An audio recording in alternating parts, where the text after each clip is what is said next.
Hello friends, and welcome to a wonderful book spring recommendation list. I've done a couple of these in the past. I've done one that's focused on cottagecore. I've done one that's also spring focused, but this one's going to be a little bit different. This one's actually going to be focused on mood reading, and I've really loved mood reading lately, just the idea of picking up a book that I just feel in the mood for. So I have 4 selections, 4 segments, 4 ideas that I think encompass what spring is to me, and I found a couple books for each segment to kind of recommend. And I think these are going to be perfect books for this season, and I think they're going to be really lovely and exactly maybe hopefully what you're looking for. The 4 segments we're going to have is the first one, which is Morning Light, Fresh Start. These are gentle books that are calming and wonderful and sweet. We then have Golden Afternoon and Bloom. These are books that are going to be whimsical and bright and just lovely. And then we have Rainy Day Afternoons. These books are going to be a little bit more introspective, but still comforting. And the last set is going to be your evening reads on the balcony. These are going to be a little bit more heartwarming, a little bit more magical realism, or romantic. So I think these are all lovely, lovely books. I hope you find some that are interesting for you, but first make sure you grab yourself a lovely cup of drink, whether that be water, tea, coffee, juice, whatever your heart desires, and let's go ahead and jump in first with our books that are focused on Morning Light, Fresh Start.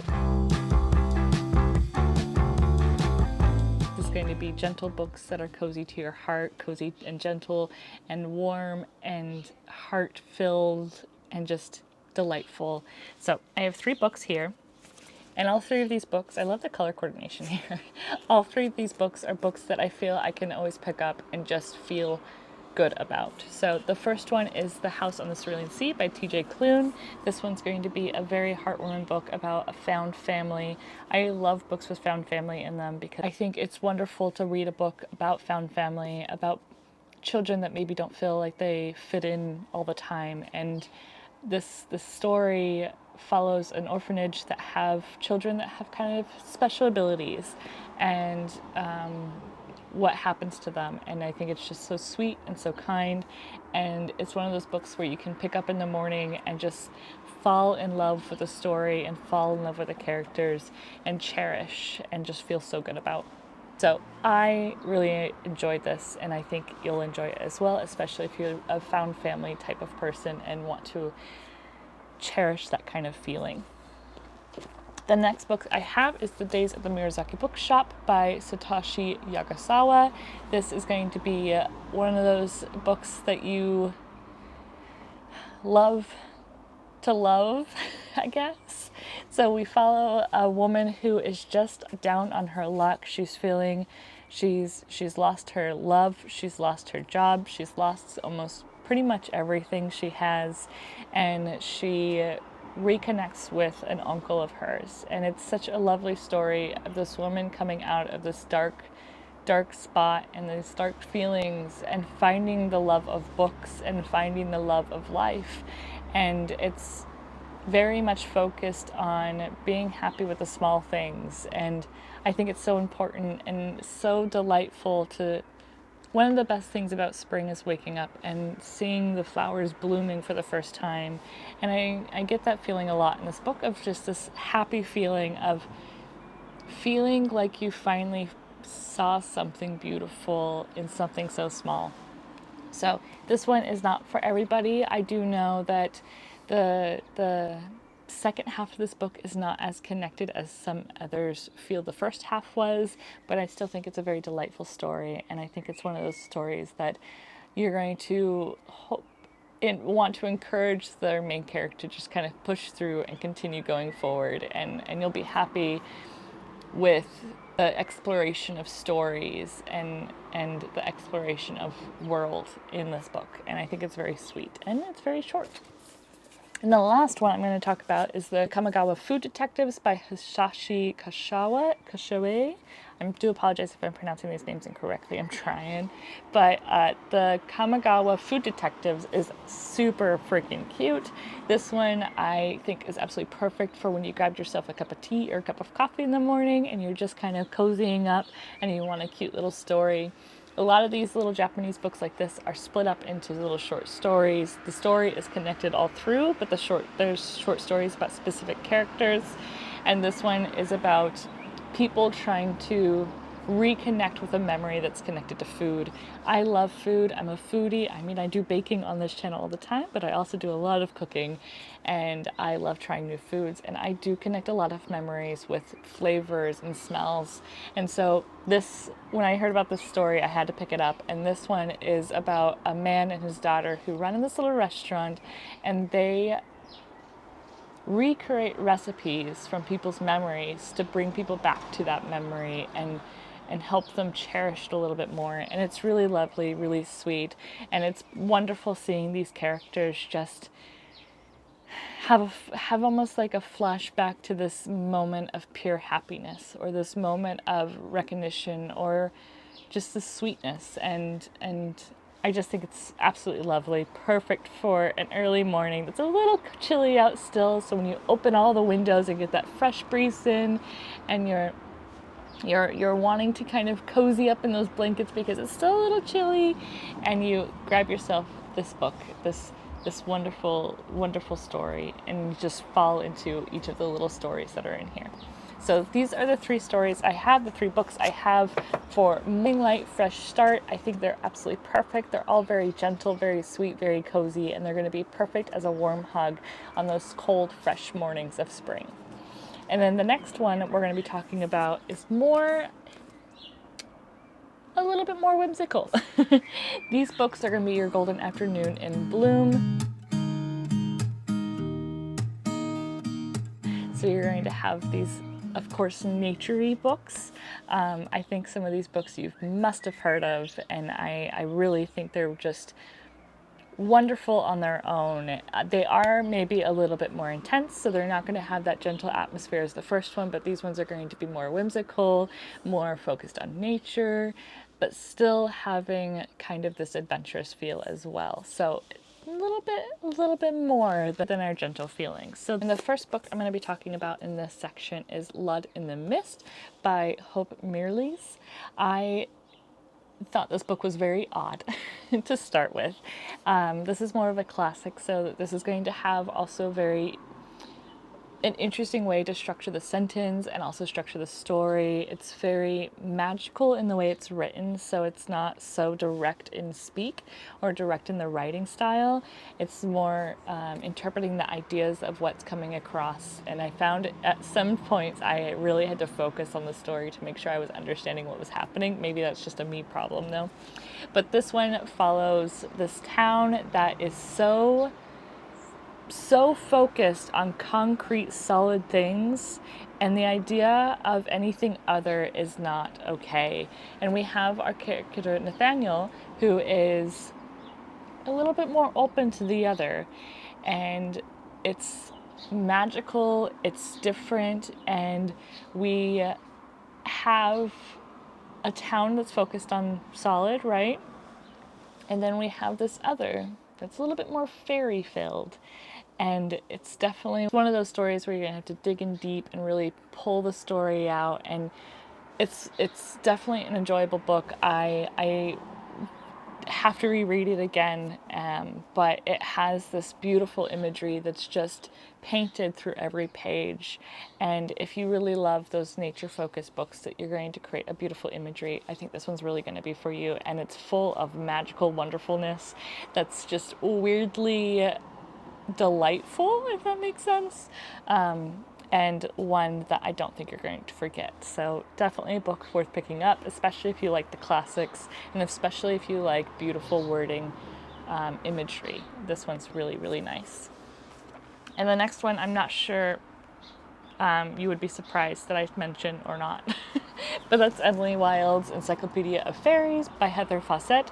This one is definitely whimsical, filled of this other that I was kind of mentioning in Blood in the Mist. So this one follows a woman who is creating an encyclopedia of fairies, and she is on a search for this very troublesome and difficult fairy species. or subspecies, and she's on the mission to kind of understand them. And this is her journal entries of that adventure. It's full of beautiful imagery, also nature filled. It's going to be, instead of that warm spring feeling, you're going to have a little bit of a cold spring feeling. There's a lot of ice and snow, but there's also this wonderfulness about this nature and nature kind of fighting back. And that's what spring is for me, is seeing that nature's fighting back and kind of taking back over from winter.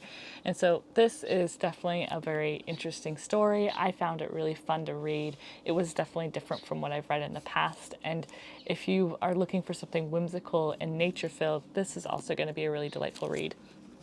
This one's going to be a little bit more difficult to read, and this one's going to be a little bit more easier to read. They're both very intriguing novels, but just kind of different in how it's written. So I recommend both of these, but if you're looking for something a little bit easier, maybe go in this direction. And there's two other novels. I think that Heather Fawcett just came out with the last one. I'm not sure if it's just going to be a trilogy, but two other books are also out. So if you really love this one, you have two other ones to read as well. And the last one I'm going to recommend is also not very much of a surprise. That's The Very Secret Society of Irregular Witches by Sangu Mandana. This one is full of whimsical happiness. This is following a young woman who decides to go to a house to teach young witches how to be witches. She's not necessarily allowed to do this, but she's going to do it anyways because there's this idea of found family. Found family is definitely a thing for me, but it's absolutely beautiful and sweet, and it's one of those books that just bloom with just hope and purpose and more, and I really loved it. I thought it was really sweet, and I loved the characters in here.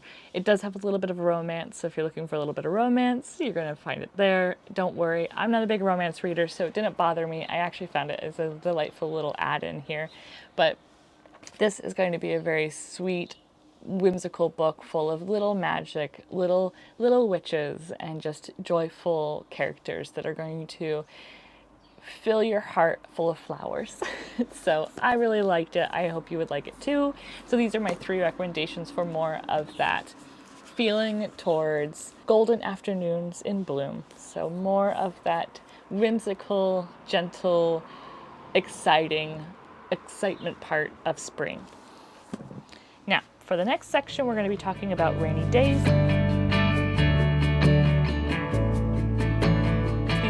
To be more emotionally filled, more books that are going to bring in more introspective or not necessarily poetic in the sense of rhyming, but poetic in the sense of the storyline of like this feeling of more and growth as the story continues, which I find is really, really delightful, especially for those rainy day afternoons where you have the window open, you can hear the rain hitting the window, you have yourself a lovely cup of tea or cocoa, you have a nice candle lit, and you're just looking for a book that's going to make you feel a little bit more, but not necessarily destroy your heart.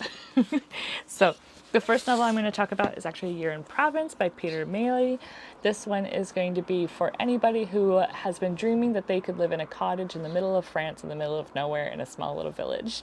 This is a delightful little read where we focus on a young man, a youngish man. He has a wife and 2 dogs, and he's moved to the middle of a little tiny village in France, and he is kind of writing his entries of how it's been living in this town.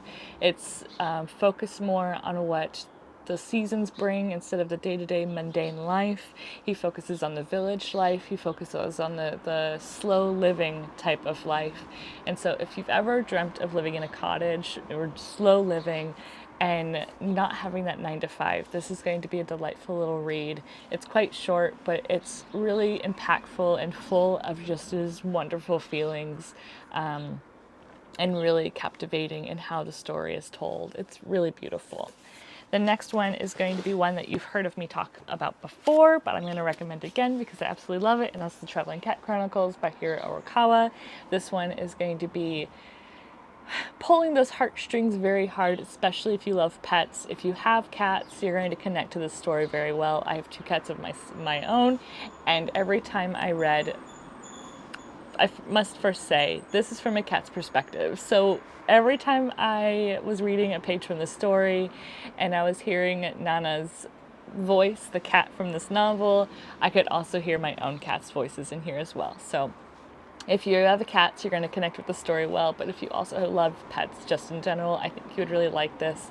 We follow a cat named Nana who has been adopted or picked up or rescued, however you want to say it, or I think Nana has actually adopted the human, so I think that's actually more accurate.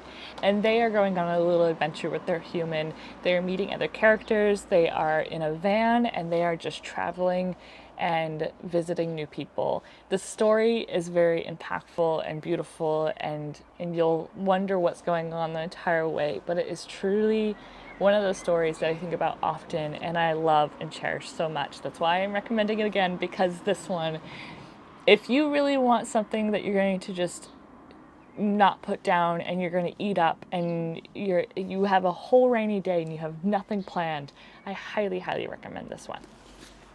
And the last one that's going to be on this list of rainy day book recommendations is The Unlikely Pilgrimage of Harold Fry by Rachel Joyce. I just finished this one a few weeks ago and I absolutely adored it. I was surprised how much I loved it.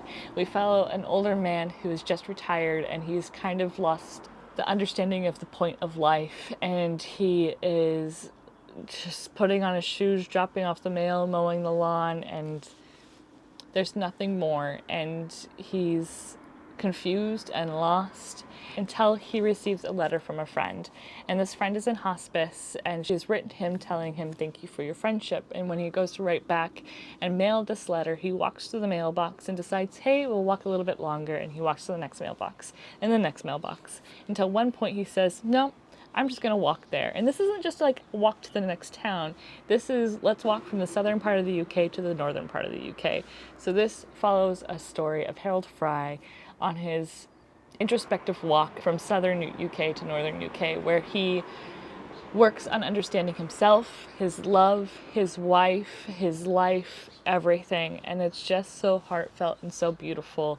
And this story was so impactful, and I think it's really, really wonderful. And so if you have a rainy day where you have nothing planned and there's nothing going on, I highly recommend picking this one up, because you're going to eat it up and you're just going to fall in love with Harold Fry and fall in love with his story. All right, now for the last section, we're going to be talking about evening books to read on the balcony. And these are going to be more books that are romantic or maybe a little bit more magical realism. I have one book that's not necessarily magical realism, but I think is also a super lovely book to read in the evening. But I'm going to talk about the first two first. So the first one I'm going to talk about is The Cat Who Saved Books by Sosuke Natsukawa. This one is very delightful, easy to read, a really nice one to read just in the evening and as you're cozying up for the end of the day. Maybe you have a candle lit on the balcony and a warm cup of something to drink and the outside is still just like a little bit warm. You kind of have that warm after sun coming through and you're just wanting to end your day with a nice, lovely story. And this one's just really fun. We follow these 2 young kids who get approached by a talking cat, and this cat takes them on an adventure to save books. Saving books in the sense of encouraging society to find the purpose behind books again. It's such a cute little adventure story. It's really easy to read and a fast read, and it's one of those stories where I just think was absolutely adorable and perfect for just a heartwarming, wonderful evening read that you're just going to enjoy and be happy with. So a very quick read, very enjoyable read, and something I think was very adorable. The other one is Trust in the Emerald Sea by Brandon Sanderson. This one was another one that I thought was really delightful. It was full of purpose and movement. We follow a young woman named Tress, and she has been living on a small little tiny island for many years, her whole life. And the idea is you're not allowed to leave this island until she realizes that she needs to leave this island to go find the man she loves.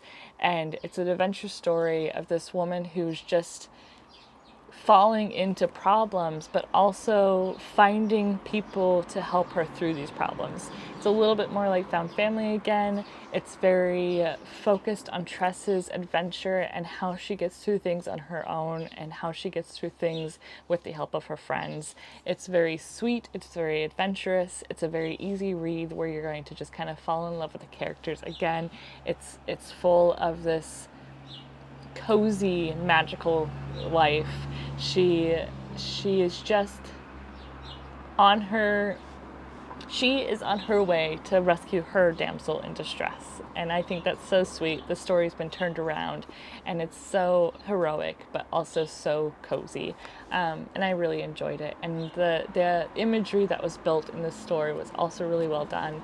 And if you have never read Brandon Sanderson, this was my first Brandon Sanderson, and I really loved it and I really enjoyed it, and I highly recommend it. Now, for the last book of this evening on the balcony, I wouldn't say this is magical realism, I wouldn't say this is whimsical, but I do say this is perfect for an evening read on the balcony, and that's Women Living Deliciously by Florence Gibbon. This book is all about being a woman and being strong and being awesome and being you. And I think that's so important to remind yourself that just don't live live unapologetically you. Be who you are and be awesome. And I have only read a little bit inside this book so far, but I love the ideas. I love the motivations. I love the purpose of the book, and it's all about being who you are and being perfectly happy with who you are. It's finding out what makes you you and embracing those things. And I think it's so important, especially nowadays where we see so many things online that are kind of pushing us to be more or prettier or looking a certain way or feeling a certain way. And to be honest, we're all different, and that's wonderful. We're unique, and that's special. I wouldn't want to look like anybody else. I know I'm not perfect, but I want to be me, and that's what's important for me. And this book is just full of reminders of how to be you and how to be wonderful as a woman in our day. And there's just so much more. I just kind of highlighted a few of them, but it's honestly filled full of beauty and thoughts and provoking things. I haven't actually picked up her first book she wrote, which is Women Don't Owe You Pretty. And I haven't picked up that one before, but I've also heard really positive things of that one. So this one is not whimsical. It's not romantic. It's not magical realism, but it is important, and it's perfect for an evening on the balcony, because you're going to pick it up, you're going to learn something, you're going to feel something, and you're going to maybe grow some more, just like all the beautiful flowers. So these are all of my books that I have. This one was going to be a little bit different because it's evening on the balcony. You never know what the evening on the balcony is going to bring, especially in spring. So those are my recommendations for this time around. I hope you guys enjoyed them. I hope you found something that you're going to love and enjoy and appreciate, and especially during the springtime. Let me know if you're a mood reader. I would love to know, like, if you would rather read directly, like from a TBR, if you're a mood reader and read whatever you're feeling like, or if you can just go grab a book without thinking about it and just read it on the spot. I always find that really interesting. So let me know in the comments below. Also, let me know in the comments below if you've read any of these books or if you're interested in any of these books. I would love to tell you more if you want to know more. And I thank you. Thank you so much for being here. I ended up making the book recommendation list because my community page voted for this video, but I'm going to get better at this. I want to go ahead and keep posting video ideas for the next video so you guys can vote and figure out what you guys want to see, because I think that's really helpful, because I want to make videos that you want to see and be a part of, and also videos that I want to make, so that we're all happy. So anyway, Thank you so much for being here. Thank you so much for being part of this video and this channel. If you like this video, go ahead and give it a like. It helps me out a lot. If you want to continue seeing other content that's focused on books, baking, and other cozy content, go ahead and subscribe. I try to post every 2 weeks, and I just really appreciate all of you guys being here. Thank you so much. I hope you have a lovely day, a fantastic weekend, and I'll see you guys next time. Ciao!